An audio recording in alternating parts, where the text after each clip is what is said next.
തൃശൂർ പൂരത്തിന്റെ വിളംബരം നടത്തി നെയ്തലക്കാവ് ഭഗവതി തട്ടകത്തേക്ക് മടങ്ങി. തിങ്ങി നിറഞ്ഞ പുരുഷാരത്തെ സാക്ഷിയാക്കി കൊമ്പൻ എറണാകുളം ശിവകുമാറിന്റെ ശിരസിലേറി ഭഗവതി വടക്കുന്നാഥ ക്ഷേത്രത്തിന്റെ തെക്കേ ഗോപുരവാതിൽ കടന്നതോടെയാണ് തൃശൂർ പൂരാവേശത്തിലേക്ക് കടന്നത്.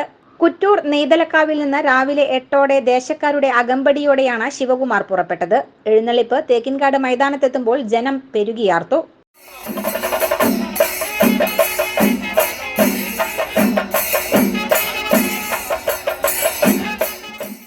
പടിഞ്ഞാറേ നടയിലൂടെ എഴുന്നള്ളിപ്പ് വടക്കുന്നാഥ ക്ഷേത്ര മതിൽക്കെട്ടിനുള്ളിലേക്ക് കടന്ന് പ്രദക്ഷിണം വെച്ച ശേഷം കൊമ്പൻ എറണാകുളം ശിവകുമാർ നെയ്തലക്കാവ് ഭഗവതിയെ പുറത്തേറ്റി തെക്കേ ഗോപുരവാതിൽ കടന്ന് തുമ്പിക്കൈ ഉയർത്തിയപ്പോൾ ആർപ്പു വിളിച്ചാണ് ജനക്കൂട്ടം വരവേറ്റത്.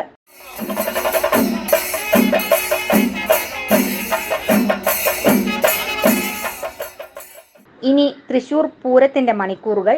നാടും നഗരവും തൃശൂർ ജനതയുടെ മനസ്സുകളും ഇനി തേക്കിൻകാട് മൈതാനിയിലെ പൂരപ്പറമ്പിലാണ്. News fact, Thrissur.